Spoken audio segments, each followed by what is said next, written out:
Hi, my dear students. Welcome to Mathstan. Today, we will be starting with another topic which is really very important about pollen grains, microspores, that is it, microsporogenesis, and all about it. So, let's get started. Before that, please take out your notebooks and let's start.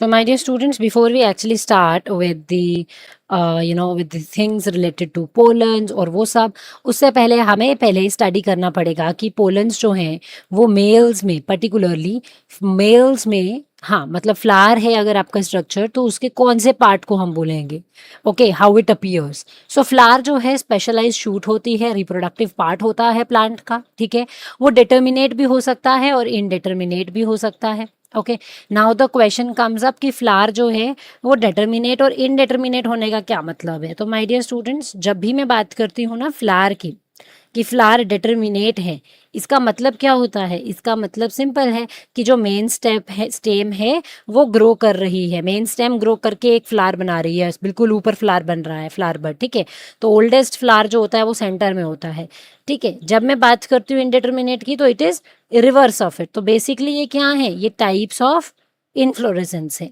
ठीक है determinate में क्या होता है little या no pruning is required indeterminate varieties they continue to grow and grow throughout the season अब ये modified stem होती है कंप्रेस्ड इंटरनोड्स होते हैं इनके ये पोजेस करते हैं modified leaves with various functions these are determined by the gene arrays ABC model जो हमने जो है फर्दर जब हम इसका और डिटेल स्ट्रक्चर पढ़ते हैं तब इसको एक्सप्लेन करते हैं often clustered in an inflorescence larger branch में आपको ये ज़्यादा दिखते हैं ठीक है अभी फिलहाल ये आपका फ्लावर का स्ट्रक्चर है which is we are interested to see जो आज हम देखने में इंटरेस्ट रखते हैं वो है एंथर के अंदर वाला स्ट्रक्चर मेल पार्ट देखेंगे पहले हम मेल पार्ट में ये आ गया एंथर ये आ गया फिलामेंट और ये दोनों together it is called as stamen which is the male part of female anther जो होता है वो बाइलोब स्ट्रक्चर है और फिलामेंट जो है that is a stalk like structure जो उसको क्या करता है प्रोटेक्शन में हेल्प करता है simple getting my point all right now let's have a look here with the next part my dear students flowers reproductive organs होते हैं या स्ट्रक्चर होते हैं प्लांट के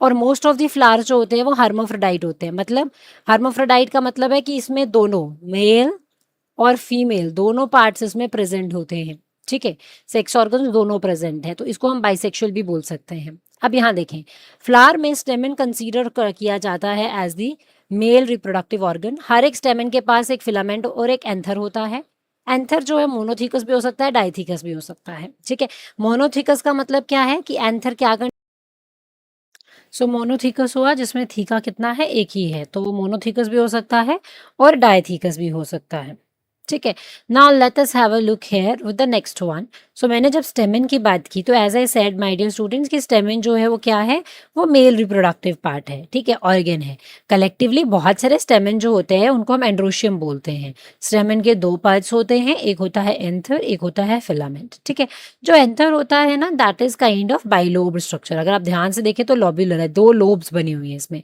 सो ये एक्सटेंडेड लॉब्यूलर स्ट्रक्चर होता है at the end of the filament filament के एंड में आपको दिखता है ये फंक्शन क्या करता है पोलन ग्रेन्स को प्रोड्यूस करता है ठीक है ये प्रोड्यूस करता है मेल सेक्स सेल्स को दैट इज इंपॉर्टेंट ओके अब देखें यहाँ ध्यान दें माय डियर स्टूडेंट्स ये कुछ प्रॉपर्टीज है एंथर की जो कि I am very sure at आपको पेपर में पूछने के chances are extremely high and high getting my point so we have high chances for the same okay so let us have a look here with the next part that is your bilobe structure अब bilobe structure क्या होता है चलिए देखते हैं my dear students bilobe structure क्या होता है बाइलोब स्ट्रक्चर होता है यस बाइलोब स्ट्रक्चर क्या होता है that is a structure wherein you can see that जहां पर लोब्स कितनी हो दो हो यहाँ पर भी लोब्स कितनी है दो हैं ठीक है अब देखो लोब्स ही नहीं सिर्फ आप एक चीज और देखें ठीक है आप एक चीज और देखें माय डियर स्टूडेंट्स कि ये डाइथिकल्स है इसमें थीकास भी दो हैं और लॉन्गिट्यूडनल ग्रूव भी है ठीक है लंबे लंबे ग्रूव्स भी यहाँ पर प्रेजेंट है इतना ही नहीं फोर साइडेड टेट्रागोनल है ये ठीक है चार साइड्स इसके और चार माइक्रोस्पोरेंजिया भी हैं getting my point so this is about it so let's have a look at the layers of the anther wall. तो it is very important. Anther की जो लेयर्स होती हैं, जो एंथर की लेयर्स होती हैं, दैट इज, यस, जो एंथर की लेयर्स होती हैं वो बहुत इंपॉर्टेंट हैं. अलग अलग काम है, अलग अलग रोल हैं. तो let's have a look at this one. सबसे पहले है एपिडर्मिस. तो जब ये एपिडर्मिस वर्ड आता है तो हम क्या समझते हैं सबसे पहले? Very good.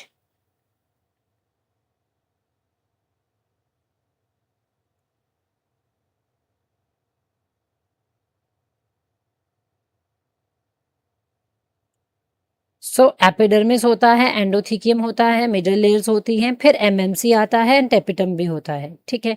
So my dear students, यहाँ देखो, जब मैं लेयर्स की बात करती हूँ तो जो सबसे बाहर वाली लेयर होती है ना, एपिडर्मिस, वो यूजुअली कितने सेल्ड होती है? वन सेल्ड थिक होती है, यानी एक सेल होता है उसमें, मतलब एक सेल से स्ट्रक्चर बना होता है पूरा. ये पर्पलिश जो आपको दिख रही है ना बाहर, ये एपिडर्मिस है. एक से ज्यादा तो है ही नहीं है ये. ठीक है. उसके अलावा डेहिसेंस होता है एंथर का. एंथर जो है वो यहाँ से क्या करता है? डेहिसेंस करता है, टूटता है. तो क्या होगा? बीच में से जो पोलन ग्रेन्स हैं वो बाहर आएंगे. ठीक है. सो स्टोमियम क्या है? स्टोमियम रीजन है जो दो पोलन सैक्स के बीच में प्रेजेंट होता है, दैट इज स्टोमियम. और एंथर डेहिसेंस जो है वो स्टोमियम रीजन से ही होती है, तो वो थोड़ा सा रीजन वीक होता है. Getting my point? So this is important. Okay. So anther dehiscence at the stomium region is very important. Now let's have a look here at the endothecium. Please have a look. सबसे बाहर वाली layer है आपकी epidermis, फिर उसके नीचे वाली layer आती है एंडोथीशियम. ठीक है. एंडोथीशियम का काम देखते हैं क्या होता है. एंडोथीशियम बहुत ज़रूरी होती है. That is about that. यहाँ पर देखो, बिलो द एपिडर्मिस एक सेल थिक होता है, फाइब्रस सेल्यूलोज थिकनिंग्स होती हैं, पैक्टिन थोड़ा कम होता है, और ये फंक्शन करता है एट द मेच्योरिटी. ठीक है. और मेच्योरिटी में जब ये फंक्शन करेगा ना, तो ये सेल्स जो है वो वाटर को लूज करते हैं, और एहिंथर की डेहिसेंस में भी ये हेल्प करते हैं. Getting my point? So this is important. So endothecium epidermis के अंदर है, एक सेल थिक है, ये भी, इसमें भी एक ही सेल है. और इतना ही नहीं, इसमें एक चीज़ और आती है, that is about the layer. Layer इसकी बहुत ज़रूरी है एंडोथीशियम की, which is making it hard, जो उसको हार्ड बनाता है. ठीक है. अगर एंडोथीशियम नहीं होता तो it won't have been that hard. We need to understand it at any cost. Getting my point? So my dear students, it has to be understood कि ये जो एंडोथीकियम है किससे बना है. ये क्वेश्चन पूछा भी जाता है. You have fibrous cellulose thickening, you have little pectin also, और ये इसको बना रहे हैं. फंक्शन क्या है इसका? जब ये मेच्योर होता है तब ये लूज करता है वाटर को, और डेहिसेंस भी हो जाती है एंथर की, यानी एंथर को बाहर निकालने का काम भी ये कर लेता है. आई hope this is clear. Moving further हम देखते हैं कि जब मेच्योरिटी होती है ना, तो ये जो एंडोथीशियम के सेल्स होते हैं ये लूज हो जाते हैं. जब ये लूज होंगे तो क्या होगा? ये डेहिसेंस कर पाएंगे एंथर की, क्योंकि मेच्योरिटी में सेल्स जब लूज करते हैं वाटर, तो वो श्रिंक करेंगे और इनका मटेरियल बाहर जाएगा. कौन सा मटेरियल बाहर जाता है? That is leading to your dehiscence of the anther को. Getting my point? Any doubts up till this much? I hope this is clear. All right, so now let's understand this way. So देखो, maturity हुई, sales ने water loose किया, और क्या हो गया? दहीसेंस हो गया. ठीक है. एंथर का दहीसेंस हुआ, पोलन ग्रेन्स बाहर आ गए. सिंपल. सो पहला आता है एपिडर्मिस, दूसरा आता है एंडोथीशियम. दोनों ई से शुरू होते हैं, आप यहाँ से याद रख सकते हो. Check the next one, that is your anther wall cells, anther wall layers. Very good. So this is understood that जो एंथर वॉल लेयर्स हैं वो मिडल लेयर्स हैं. ये बीच वाली लेयर्स 1 to 3 लेयर्स ऑलमोस्ट, या 3 to 5 लेयर्स जो होती हैं वो मिडल लेयर्स होती है. कहाँ होती हैं? एपिडर्मिस के अंदर, एंडोथीशियम के अंदर, एंडोथीशियम के बाद होती हैं. Right. So this has to be understood. अब यहाँ देखते हैं, एक बार अंडरस्टैंड करते हैं कि इनका फंक्शन क्या है. जब मेच्योरिटी होती है ना, तो ये सेल्स जो हैं वो डिग्रेड कर जाते हैं. They can degrade when the cell gets mature. This is one point and one fact basically. Okay, so we need to understand here that the function at maturity cells degenerate. ये dehiscence में help करते हैं anther की, और anther की protection में भी help करते हैं। Middle layers, so middle layers का ज़्यादा रोल क्या है? प्रोटेक्शन। ठीक है, मिडल लेयर ज़्यादा क्या करती हैं? प्रोटेक्शन करती हैं।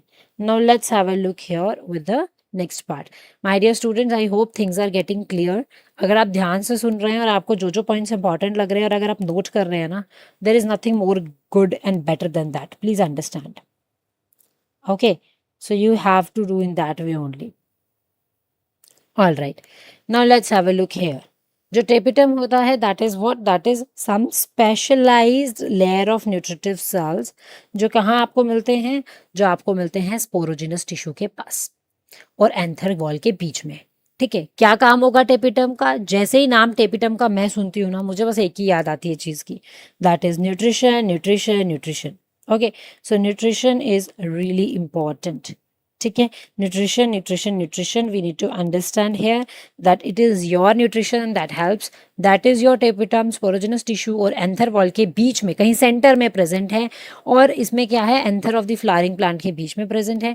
टेपिटम नेसेसरी है for pollen grain nutrition and development. और इतना ही नहीं, it is also the source of pollen grain या पोलन का जो कोट के प्रिकर्सर्स हैं। सेल्स देखो, स्पोरोजिनस सेल से कैसे एक पोलन सेल बन रहा है, कैसे पॉसिबल है इसका बनना? माय डियर स्टूडेंट्स, बिल्कुल पॉसिबल है, बन सकता है। कैसे बन सकता है? It can form only when it gets nutrition. Nutrition के बिना आप ग्रो नहीं कर सकते, तो ये चीज़ क्या है? Getting my point?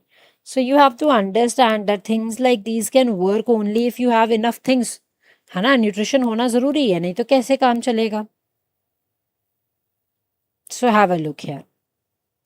So basically this is one thing कि जो cells होते हैं they are often larger, cells often larger होते हैं।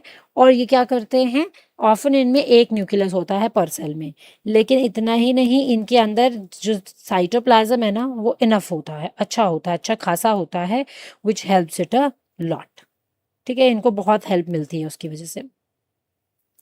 Because the mitosis is not always normal, many mature tapetum cells can become multinucleate. तो क्या होता है? जो न्यूक्लियाई है टेपिटल सेल्स का वो डिवाइड करता है स्पोरोजिनस सेल की तरह, उसमें माइटोसिस होती है। क्योंकि माइटोसिस इतनी नॉर्मल नहीं होती इसमें, तो बहुत सारे ऐसे मैच्योर टेपिटम सेल्स हैं जो मल्टीन्यूक्लिएट हो जाते हैं, यानी एक से ज़्यादा उनमें क्या आ जाता है?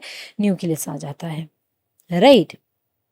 Now after this we understand one more thing, that is your polyploidy. So polyploidy जो होगी वो क्या करेगी? polyploidy और polyteny जो है दोनों के दोनों इनकाउंटर होते हैं on the occasion. Now you have to understand polyploidy क्या होती है और polyteny क्या होती है, right? So my dear students, जब आप polyploidy की बात करते हो ना, यहाँ पर सेल्स या ऑर्गेनिज्म क्या करते हैं? More than 2 complete sets of chromosomes बना देते हैं polyploidy में। ठीक है, और जो पॉलीटिनी होती है उसमें क्या होता है? यहाँ पर क्रोमोसोम्स जो होते हैं रेप्लिकेट करते हैं बहुत बारी, मल्टीपल टाइम्स रेप्लिकेट करते हैं बिना सेल डिवीजन के, जिसकी वजह से आपके जो क्रोमोसोम्स होते हैं ना बहुत बड़े बड़े बनते हैं, जियंट बनते हैं, और थाउजेंड्स ऑफ स्ट्रैंड्स होती हैं उनमें डीएनए की। So tapetum exceptionally large nuclear composition होती है उसमें, जो उसमें हेल्प करती है ताकि वो ज़्यादा न्यूट्रिएंट्स को एड कर सके और रेगुलेट कर सके केमिकल्स को टू द पोलन ग्रेन्स, जैसे जैसे उसकी डेवलपमेंट हो रही है। So this is very important. Moving further आप देखें अगर पोलन ग्रेन्स को, तो वो क्या है? मैंने पहले कहा पोलन ग्रेन्स का एक दूसरा नाम बोल सकते हैं हम माइक्रोस्पोर्स। क्या होते हैं? These are some of the important male gametes होते हैं। What they help in actually, ये आपको बहुत हेल्प करते हैं। किस में हेल्प करते हैं? They help you in contributing something, yes. So these are the basic gametes जो कि रिप्रोडक्शन में हेल्प करते हैं। Without them reproduction is barely impossible, right? Possible ही नहीं है। So this we need to understand. Okay, so let us have a look here with the next one. Pollen grains जो होते हैं they contribute the male gametes. ये form होते हैं anther के अंदर। ठीक है, एंथर के अंदर जो पोलन सैक है ना, ये वहाँ पर फॉर्म होते हैं। और जब ये एंथर के अंदर जो पोलन सैक्स हैं या वो उसके अंदर फॉर्म होंगे, तो क्या होगा? They are going to produce what? Yes, the reproductive unit. तो टिपिकल एंथर जो होता है वो टेट्रास्पोरेंजिएट होता है। मतलब इसके 4 स्पोरेंजिया होते हैं, 1 2 3 और ये चौथा sporangia. I hope this much is clear. 4 sporangia जो है वो ये क्या करते हैं? प्रोड्यूस करते हैं। Now moving further with the next part we have the anther wall development. अब देखो एक एंथर है, बहुत छोटा है ना, मतलब मेच्योर नहीं है, इमेच्योर है, फिर वो कैसे मेच्योर हुआ, that is also a point. ठीक है, so certain things have to be very much careful. Now let's have a look here. So when I talk about a very young anther, तो वो क्या कंसिस्ट करता है, उसमें बहुत सारे मास ऑफ सेल्स होते हैं। ठीक है, that comprises of homogenous mass of cells. Now that homogenous mass of cells तो उसमें है, लेकिन what we see from that, ठीक है, ये जो होमोजेनस मास ऑफ सेल्स होते हैं, ये क्या करते हैं, एपिडर्मिस से बाउंडेड होते हैं, यानी कि बाहर एपिडर्मिस है और अंदर बहुत सारे सेल्स प्रेजेंट है। समझ रहे हो? सो वो जो सेल्स बीच में प्रेजेंट हैं वो क्या करेंगे, the cells which are present inside, ये डिवाइड करेंगे, ये ग्रो करेंगे, न्यूट्रिशन लेंगे और क्या करेंगे, पोलन मदर सेल्स बना देंगे। During the development anther assume a four lobed appearance. हर एक लोब में क्या होता है, कुछ हाइपोडर्मल सेल्स होते हैं जो प्रोमिनेंट हो जाते हैं। माय डियर स्टूडेंट, ये स्टेप्स हैं, पहला स्टेप समझ लो इसको और अच्छे से आप इसको देख लें कि सबसे पहले क्या होता है कि हर एक लोब में कुछ सेल्स होते हैं जिन्हें आप बोलते हैं हाइपोडर्मल सेल्स। अब वो प्रोमिनेंट हो जाते हैं, यानी कि वो क्या हो रहे हैं, अब उन्होंने प्रोमिनेंस गेन कर ली है। अब जब उन्होंने प्रोमिनेंस गेन कर ली तो then what would happen, they cells are going to contribute the archesporium. ठीक है, सो फिर ये क्या करते हैं, ये आर्केस्पोरियम जो है वो क्या कर लेंगे, गेन कर लेंगे। और जब ये आर्केस्पोरियम गेन कर लेंगे then what would happen, finally these cells will constitute the archesporium, और आर्केस्पोरियल सेल्स ही होंगे जिन्होंने फर्दर क्या करना है, डिवाइड करना है। आई hope this point is clear. So this has to be very, very careful at a point. Okay. So that is about your archesporal cell. अब archesporal cell क्या करता है? Let's have a look here. My dear students, archesporal cells जो होते हैं, they basically help you a lot. ठीक है, ये आपको किस में हेल्प करते हैं, that becomes important. So archesporial cells divide करते हैं, पेरिक्लिनल डिवीजन करते हैं, primary parietal cells towards the epidermis जाएंगे, और प्राइमरी स्पोरोजिनस सेल्स जो हैं वो इंटीरियर ऑफ एंथर की तरफ जाएंगे। देखो जैसे कि फॉर एग्जांपल ये आर्केस्पोरियल सेल्स हैं बहुत सारे, ऐसे लाइन में आर्केस्पोरियल सेल्स हैं बहुत सारे, यहाँ पर अगर डिवीजन होगी तो क्या होगा, ये समझ लो पूरी लाइन में सेल्स हैं। नाउ कंसीडर कि मैंने बोला कि यहाँ से होती है डिवीजन, प्लीज अंडरस्टैंड कि फॉर एग्जाम्पल यहाँ हो गई डिवीजन, तो जो इसके ऊपर वाले सेल्स होंगे उनको बोलेंगे पेराइटल सेल्स। ठीक है, उनको क्या बोलेंगे, पेराइटल लेयर बोलेंगे, और जो उसके नीचे वाली होगी ना उसको बोल देंगे स्पोरोजिनस सेल्स। समझें इस बात को, जो ऊपर हैं दे आर पेराइटल सेल्स, उसमें सीरीज ऑफ पेरिक्लिनल, क्लाइनल और एंटीक्लाइनल डिविजन्स होंगी। ठीक है, और जो प्राइमरी स्पोरोजिनस सेल्स हैं वो डायरेक्टली माइटोसिस वगैरह करेंगे और फिर वो एमएमसी बन जाएंगे, यानी ऊपर वाले एंथर की वॉल्स बना देते हैं और नीचे वाले एमएमसी फॉर्म कर लेते हैं। I hope this is clear. Fine,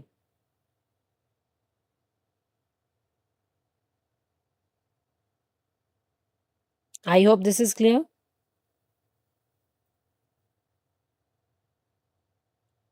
चलो अभी चलते हैं आगे with this part. We need to understand here that ये जो आपका पेराइटल वाला पार्ट है ये क्या बनाता है और आपका ये वाला पार्ट क्या बनाता है। So that is really important. ठीक है, जो आपके सेल्स हैं पेराइटल लेयर के उनमें पेरिक्लाइनल एंटीक्लाइनल डिविजन्स हुई और क्या बन गया यहाँ पर, कॉन्सेंट्रिक लेयर्स बन गई एंथर की वॉल की। प्राइमरी स्पोरोजिनस सेल या तो माइटोसिस करके एमएमसी बनाएंगे। माय डियर स्टूडेंट्स याद रखना, कंफ्यूज करने के लिए बहुत बारी पेपर में ऐसे पूछते हैं कि एमएमसी क्या है, पीएमसी क्या है, दोनों सेम ही है। पोलन मदर सेल बोलो या मदर सेल बोलो, माइक्रोस्पोर मदर सेल बोलो, एक ही चीज होती है। ठीक है, so you have to be careful while doing all of this stuff. Fine, now let us have a look here with the next part. Archesporial cells ये डिवाइड करते हैं पेरिक्लिनिकली, और ये क्या करते हैं, प्राइमरी पैराइटल सेल्स बनाते हैं आउटर साइड पे और स्पोरोजिनस सेल्स बनाते हैं इनर साइड पे। ठीक है, जब ये डिवाइड करेंगे बाहर की तरफ क्या बनेंगे, primary parietal cell on outer side, sporogenous cells अंदर की तरफ बनेंगे। मैंने बोला जब डिवीजन होगी। ठीक है, ये चीज तो क्लियर हो गई। नाउ जो सेल्स होते हैं पैराइटल लेयर के वो डिवाइड करते हैं, यानी बाहर वाले आउटर वाले, वो पेरिक्लिनिकली और एंटी क्लिनिकली डिवाइड करते हैं और एंडोथीशियम बनाते हैं, मिडल लेयर्स बनाते हैं और टेपिटम बनाते हैं। ठीक है, so they divide and they form these layers। अब जो सेल्स होते हैं प्राइमरी स्पोरोजिनस टिश्यू के, जो नीचे वाली साइड हैं, they are going to differentiate और वो पीएमसी बनाएंगे यानी पोलन मदर सेल्स बनाएंगे, जिनको आप क्या बोलते हैं, you also call them as the MMC, that is microspore mother cells. I hope this is clear. I hope this is clear now. So, from here what do we conclude? We basically conclude कि कुछ इस तरह का structure जो है वो inhibit होता है, फॉर्म होता है. बेसिकली हमारे पास आता है अनडिफरेंशिएटेड एंथर, और ये बनाता है आपका एपिडर्मिस, और ये बनाता है यहाँ पर आर्किस्पोरियम. ओके, नाउ दिस एपिडर्मिस जो है, this remains epidermis basically, but with time ये आर्किस्पोरियम जो बना है, जो मोर प्रिसाइज हो गया है, अब वो आर्किस्पोरियल सेल बनाता है प्राइमरी पैराइटल सेल बाहर की तरफ और प्राइमरी स्पोरोजिनस सेल अंदर की तरफ. प्राइमरी पैराइटल सेल बनाएंगे सेकेंडरी पैराइटल सेल्स, और सेकेंडरी पैराइटल सेल्स आपके एंडोथीशियम बनाएंगे, अपर मिडल लेयर बनाएंगे, मिडल लेयर बनाएंगे, ये टेपिटम बनाएंगे. Basically tapetum, middle layer, endothecium बनाने का काम आ जाता है आगे पैराइटल सेल्स का. लेकिन स्पोरोजिनस सेल्स क्या करते हैं, ये बनाते हैं microspore mother cell, microspore mother cell, that's it, MMC. तो कहाँ से बना, it is formed of sporogenous cells. तभी मैं आपको स्टार्टिंग से बोल रही हूँ कि भाई स्पोरोजिनस सेल्स हैं which is forming all of this stuff. I hope this is clear now. All right. Now let us have a look here at the next part of it, which is your microsporogenesis. क्या है microsporogenesis? That is what we need to see.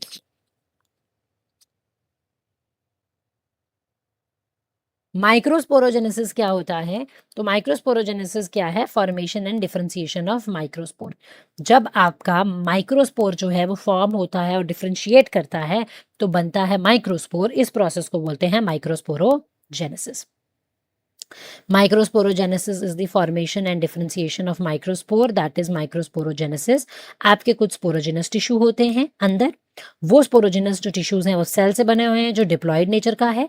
वो divide करके बनाते हैं tetrad, 4 sales बनते हैं. ध्यान से सुनना, 4 सेल्स में से 3 जो हैं बाद में डिजेनरेट कर जाएंगे, आपके एक ही बचेगा, that is your pollen grain. ठीक है, so have a look. Microsporogenesis क्या है, एक फॉर्मेशन है, प्रोसेस है जहां पर क्या होता है, फॉर्मेशन होती है. किसकी फॉर्मेशन होती है लवली स्टूडेंट्स, फॉर्मेशन होती है तो किसकी होगी, माइक्रोस्पोर्स की और पोलन ग्रेन्स की.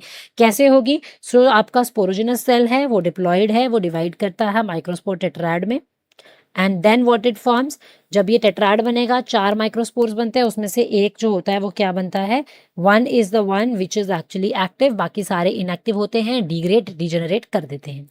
Microspore tetrad polar grain tetrad form करेंगे और माइक्रोस्पोर्स या पोलन ग्रेन्स बनना शुरू हो जाते हैं.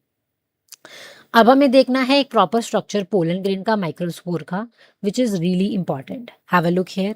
ये आपका एक पोलन ग्रेन का स्ट्रक्चर विजिबल है आपको पिक्चर 1 में.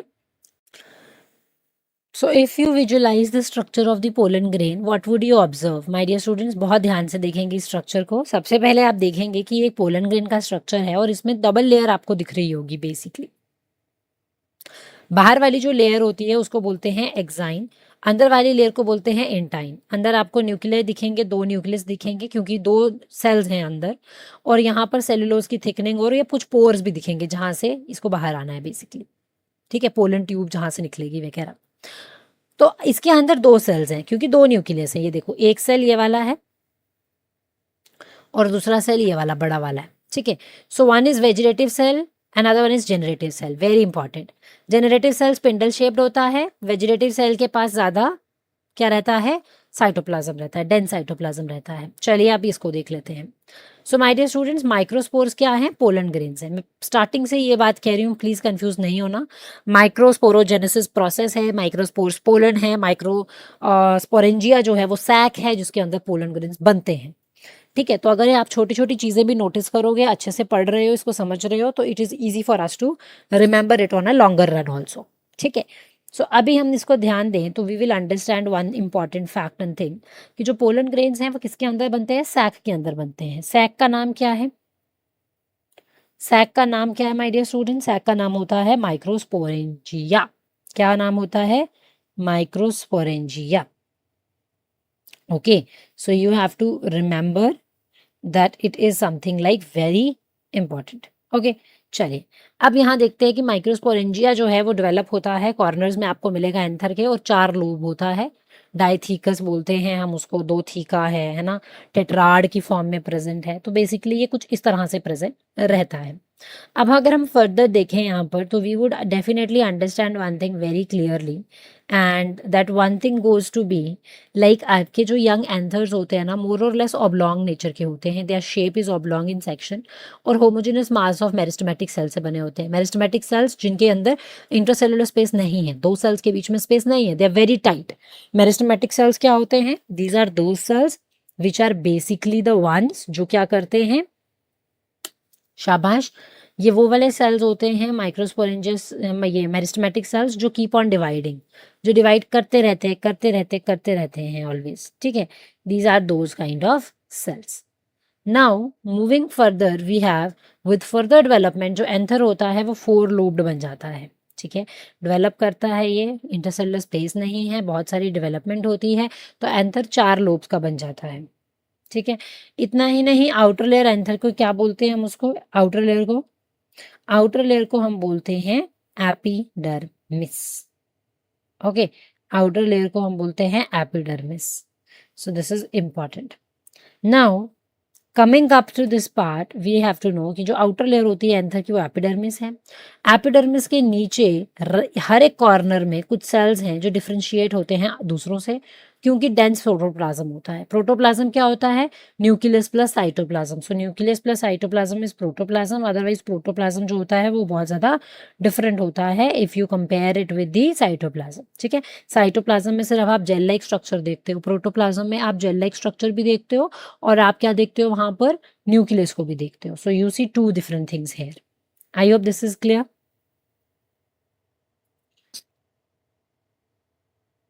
Okay, so now let's have a look here. We have to understand one more important thing, that is your कि ये जो प्रोटोप्लाज्म है, जब ये डेंस प्रोटोप्लाज्म आप देखते हो, किसका है ये? आर्किस्पोरियल सेल्स का है। तो हर एक आर्किस्पोरियल सेल डिवाइड करता है। कैसे करता है डिवाइड? माइटोटिकली डिवाइड करता है, ठीक है? जब ये माइटोटिकली डिवाइड करता है, यानी 1 से 2 बनते हैं with the chromosome number many becoming same, not becoming half, तो जो आउटर है प्राइमरी पैराइटल बनता है, अंदर वाला प्राइमरी स्पोरोजेनस सेल्स बनते हैं। आउटर प्राइमरी पैराइटल सेल्स क्या बनाएगा? प्राइमरी पैराइटल बनाएगा। प्राइमरी पैराइटल से क्या बनेगा? डिविजन्स होगी तो आउटर वॉल्स बनेंगे, और अंदर से क्या बनेंगी? स्पोरोजेनस सेल्स बनेंगे। स्पोरोजेनस सेल्स जो है डायरेक्टली क्या करेंगे? स्पोर मदर सेल की तरह फंक्शन करेंगे, और ये भी क्या करेंगे? ये भी हमारे डिवाइड होंगे माइटोटिकली। और जब ये डिवाइड होंगे ना, then you know what will happen? Spore mother cell undergo meiotic division, और ये 4 माइक्रोस्पोर्स देंगे जो कि टेट्राहेड्रली अरेंज होंगे। I hope this is clear. So now if I talk about this part, this is what I need to show you, which was important. Epidermis बना, अंदर archegonial cell है, उसने डिवाइड किया, बन गया नीचे वाला पैराइटल, ऊपर वाला प्राइमरी स्पोरोजेनस। वैसे अपर यहाँ पर है, डायग्राम मुड़ी हुई है, ठीक है? तो पैराइटल बना और प्राइमरी स्पोरोजेनस। पैराइटल से आपकी लेयर्स बन गई हैं, और स्पोरोजेनस ने क्या बना दिया? स्पोर मदर सेल बना दिया।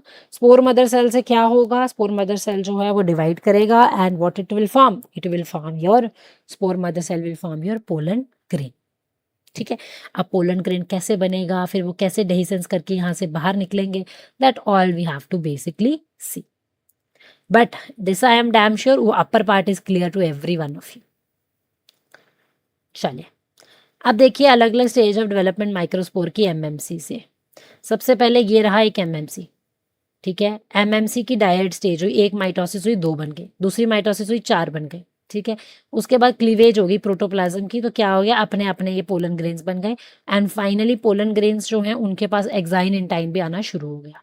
सो आपसे बहुत बारी पूछा भी जा सकता है एक्साइन और इंटाइन क्या है?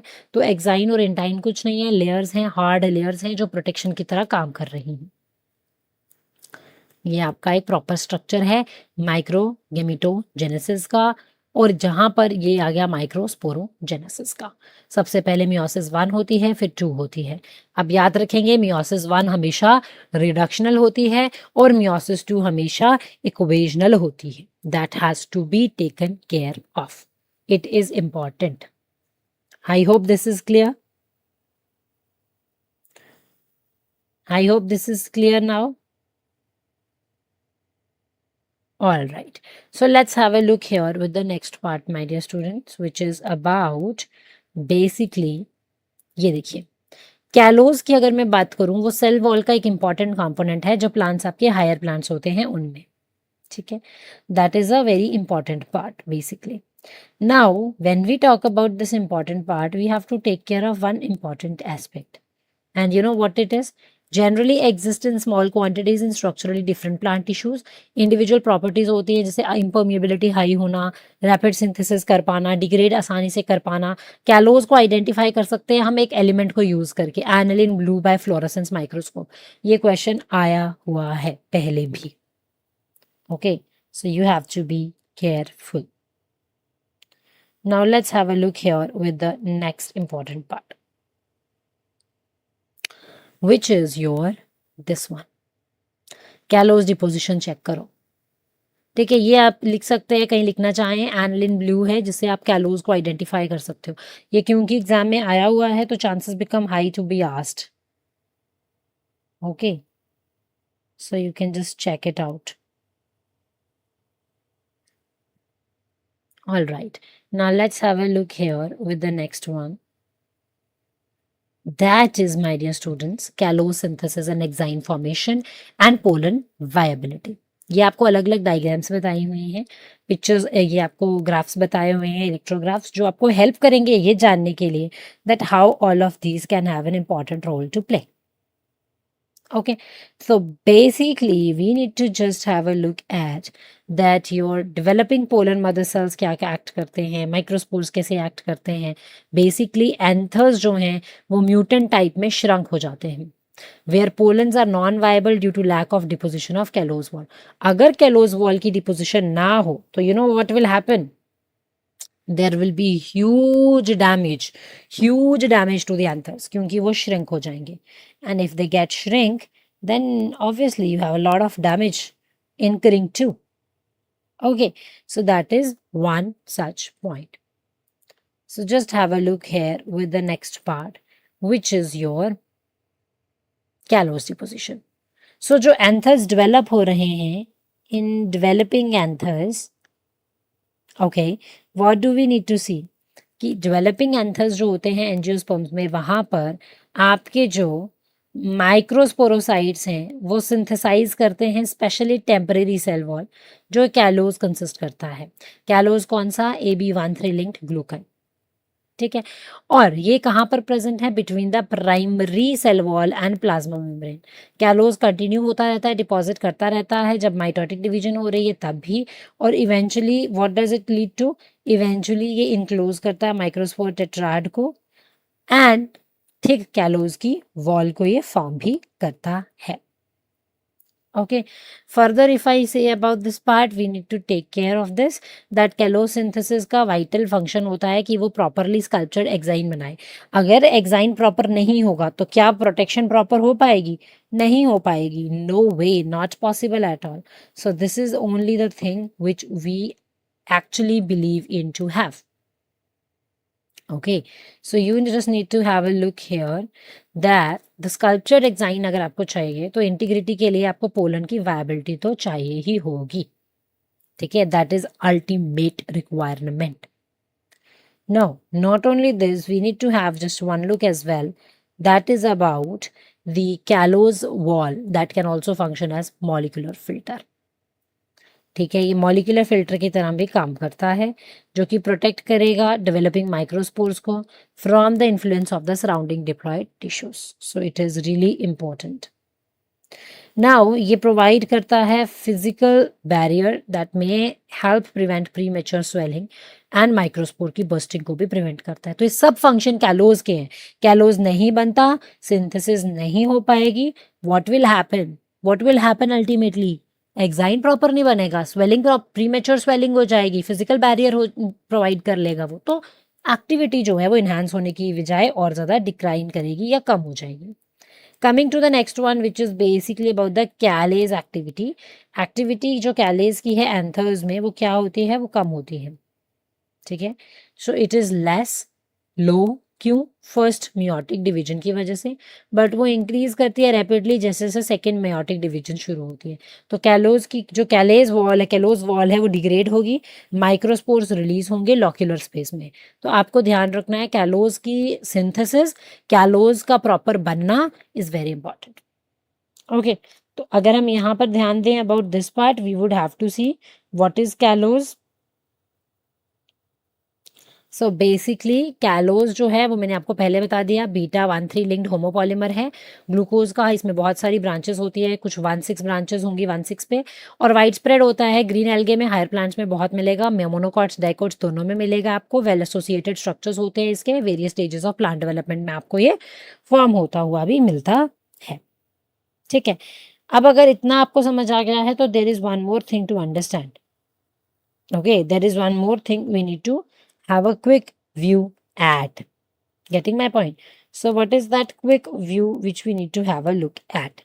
So, that is the callose wall जो है वो प्रिवेंट करता है माइक्रोस्पोरोसाइट को और फ्यूजन को और कोहेजन को। तो टाइमली जब डिग्रेडेशन होगी वॉल्स की, उसकी वजह से क्या होगा? माइक्रोस्पोर्स बाहर आएंगे टेट्राइड से, है ना, और मियोसिस लेट हो जाएगी। सो टेम्परेरी कैलोज वॉल्स जो हैं फिजिकल बैरियर की तरह काम करती हैं, प्रीमेच्योर स्वेलिंग वगैरह नहीं होने देती हैं। सो ये आपका सबका समरी आती है कि क्या रोल प्ले करता है कैलोज।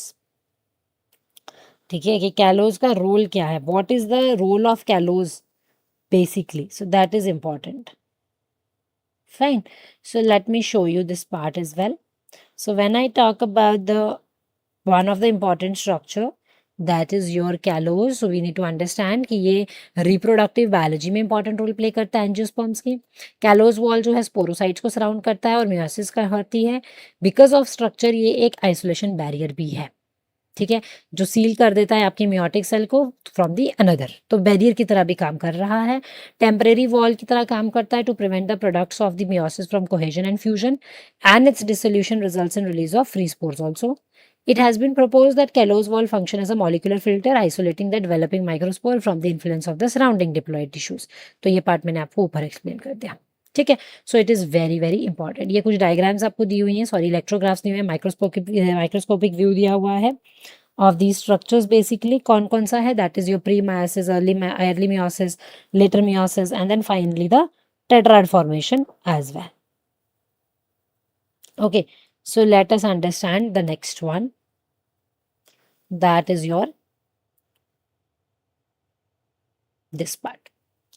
कैसे माइक्रोस्पोरोजेनेसिस और गैमेटोजेनेसिस जो है वो एक दूसरे से लिंक्ड है, that becomes an important part।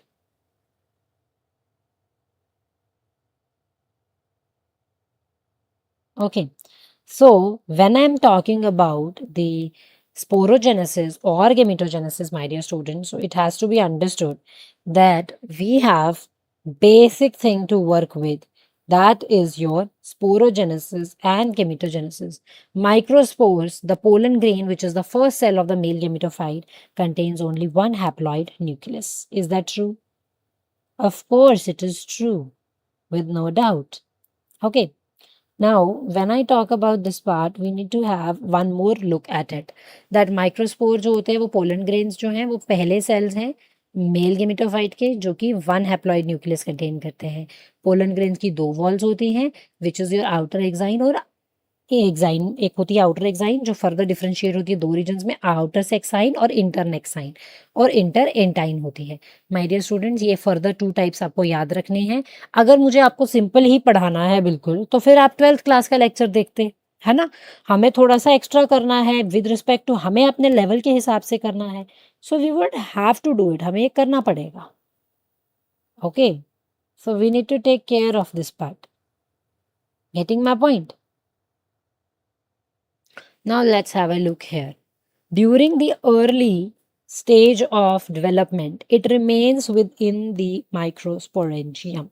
Sales जो होते हैं उनमें क्या होती है? अनइक्वल डिवीजन होती है, ठीक है, अनइक्वल डिवीजन होती है, और ये क्या बनाते हैं? ये एक स्मॉल जेनरेटिव सेल बनाते हैं और एक बड़ा वेजिटेटिव या ट्यूब सेल बनाते हैं। ध्यान से सुनना, मैंने आपको क्या बताया था कि एक पोलन ग्रेन में कितने सेल्स होते हैं?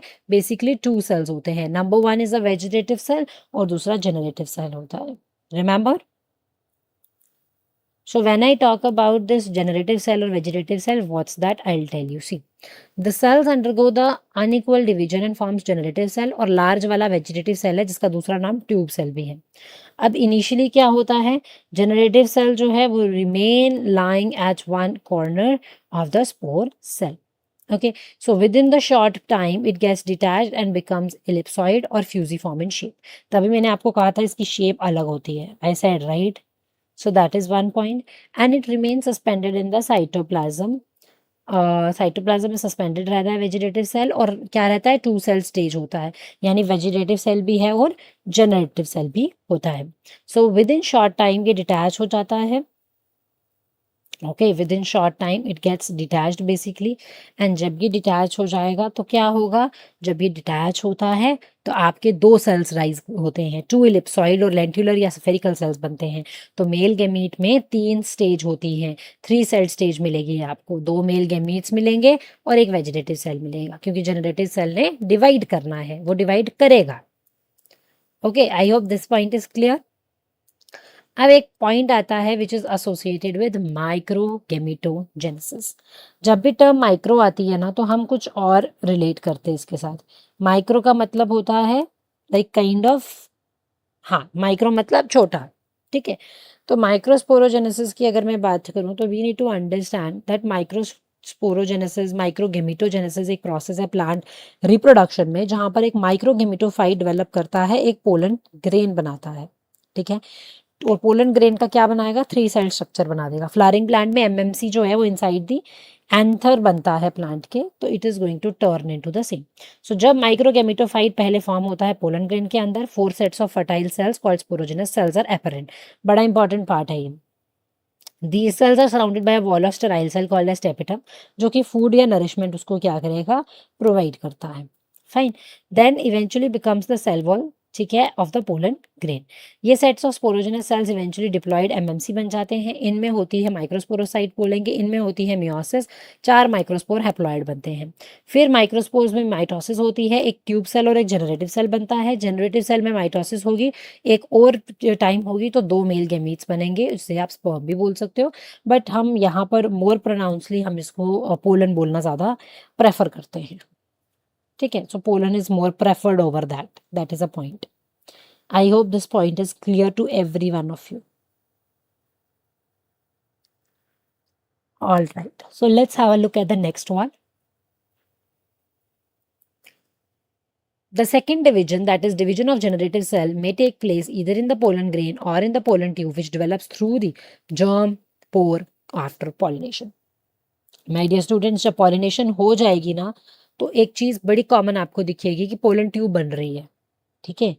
और जब पोलन ट्यूब बनती है देन व्हाट हैपेंस, जब पोलन ट्यूब बनती है then what happens, pollen tube is going to form like वो एंटर करेगी, पोलन ट्यूब बनेगी, हाँ, स्टाइल के अंदर से जाते जाते ओव्यूल में एंटर करेगी, डेवलप करती है पोलिनेशन के बाद. तो वेजिटेटिव सेल का कॉमनली हम उसे ट्यूब न्यूक्लियस इसीलिए बोलते हैं क्योंकि ये क्या करता है, डीजेनरेशन के साइन शो करता है with the maturation of the generative cell. Finally tube nucleus जो है विद इन द स्पोर वो एंटर करता है पोलन ट्यूब में. सूनर और लेटर क्या होता है, वो डीजेनरेट हो जाता है पूरे तरीके से, that is completely. I hope this point is clear. All right. So now let's have a look here with the next part. Tube nucleus जो होता है, which is helping or thought to have significance in direction of the pollen growth, but according to recent workers का मतलब क्या बोला गया है, that it is purely non-functional, vestigial, कि जो न्यूक्लियस उसके अंदर प्रेजेंट है ना उसका कोई खास काम है नहीं. My dear students, अगर आप चाहें आप इसका स्क्रीनशॉट ले सकते हैं. Important part है, it will help you, really help you a lot and lot. Okay, so it is going to really help you a lot, so you need to have a quick check over the same.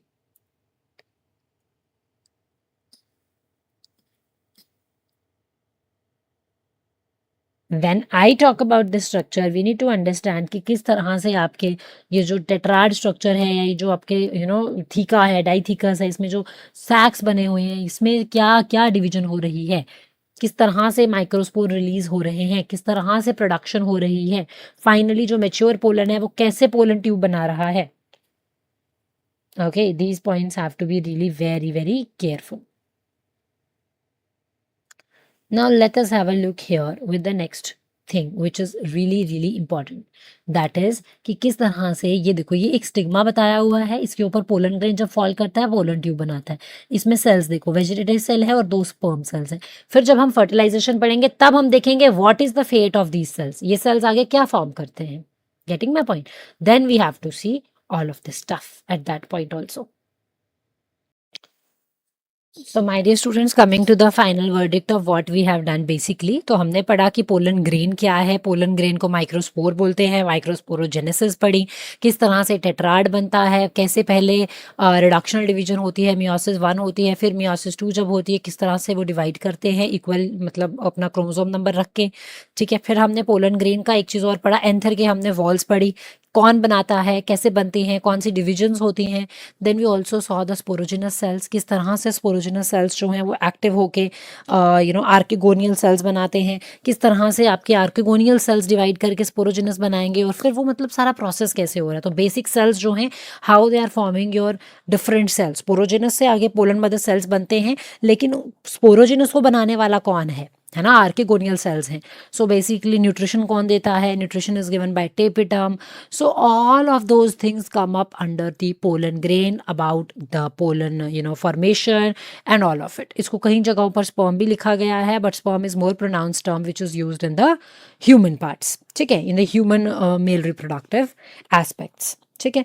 So this is one aspect for that. And second important thing is about कि अब ये जो आपका pollen grain है, जो mature pollen grain है basically, उसमें vegetative और जेनरेटिव सेल होता है।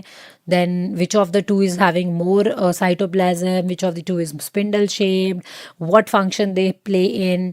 ओके, देन एक्साइन की बात की, एंटाइन की बात की। Would also like to tell you one of the important thing that pollen grain जो होता है उसके पास एक केमिकल होता है विच इज़ मतलब very strong organic material which is highly resistant organic material, जिसको आप बोलते हैं स्पोरोपोलिनेंट। तो वो भी इसमें एक्ट करता है और बहुत ज़्यादा hard resistive kind of material आपको वो दिखेगा। And that also acts here, वो भी काम करता है इसमें, that also works in. Okay, not only this, we need to also have a quick idea of the pollen tube. My dear students, pollen tube जो है वो जो एक्साइन के कुछ जगहों पे एक्साइन एब्सेंट है, अगर आप ध्यान दो मैंने आपको बताया था कि इरेगुलर होता है थोड़ा सा। ये देखो, ये देखो थोड़ा सा आपको दिख रहा है इरेगुलर, है ना। यहाँ देखो वॉल थिकन है ही नहीं है, तो जहाँ ये रीजन्स है ना, ये पोर्स है, वहीं से आपकी पोलन ट्यूब जो है वो अराइज करती है। अगर ये पूरी तरह से डिपॉजिटेड हो तो मुश्किल हो जाए। इसके अलावा ये टॉपिक जो है वेरी वेरी इंपॉर्टेंट कि कैलोज जो है, ठीक है, उसकी डिपोजिशन क्यों ज़रूरी है, ये वाला part highly important, highly recommended, ठीक है। सिग्निफिकेंट रोल है इसका रिप्रोडक्टिव बायोलॉजी में। उसके अलावा इसके फंक्शंस क्या क्या हैं बेसिकली, तो आपको पता होना चाहिए कि what all does it work in. Okay, so you have to be very very careful with all of these things, my dear students. Okay, so we will keep this much for now and we will be continuing the next part in next class.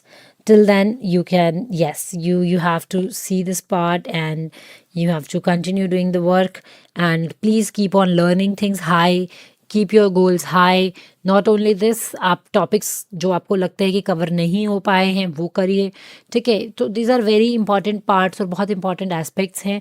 Time is less, work is more, so stay focused, stay tuned with us, and yeah of course never stop working. So this is all for the day. We will be meeting next in the next class. Till then, have a wonderful day. Take care, my dear students. Again speaking, be very much careful with your studies and don't take any sort of risk, or carelessness is not in the need of the hour. Okay, so let's keep this much for now. Till then, take care. Have a really wonderful day. Bye, my dear students. Bye bye.